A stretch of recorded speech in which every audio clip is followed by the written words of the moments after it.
ito ay rated SPG. Striktong patnubay at gabay ng magulang ang kailangan. Maaaring may masiselang tema, lengguwahe, karahasan, sexual, horror o droga na hindi angkop sa mga bata.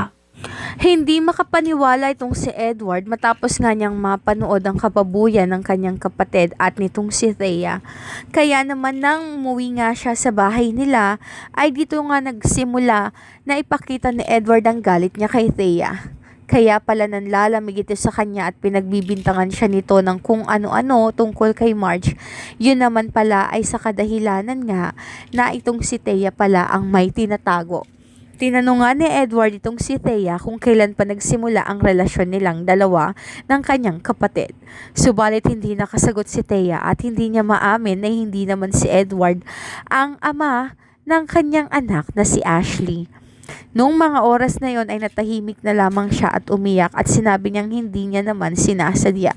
Subalit sa videong iyon ay rinig nga ang kanyang paghiling dito kay Paulo na last na iyon na ang ibig sabihin ay maraming beses na nga nilang ginawa.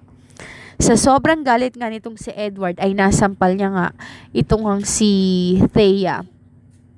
Nang pumunta nga itong si Edward at itong si Thea dahil sinabi ni Edward na hihingi nga ng tawad si Thea kay Marge. Ngunit pagdating doon ay hindi naman nagawa ni Marge na patawarin itong si Thea. Bagkus ay sinampal niya pa ito at sinaktan, bagay na hinayaan lang ni Edward. Sinapak naman ni Edward itong si Paulo at sinabi nito na pati ba naman ang asawa niya ay nagawa pa nitong ahasin. Ibinigay na nga sa kanya ni Greg Torrecampo ang lahat-lahat ng bagay na meron siya, kumpanya, posisyon, kapangyarihan at pati na rin ang lahat ng mamanahin na dapat sana ay hati sila. Ngunit pati ba naman ang asawa nito ay nagawa pa niyang kunin.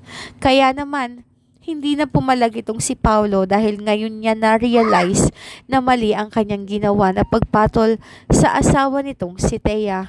Ngunit huli na nga ang lahat.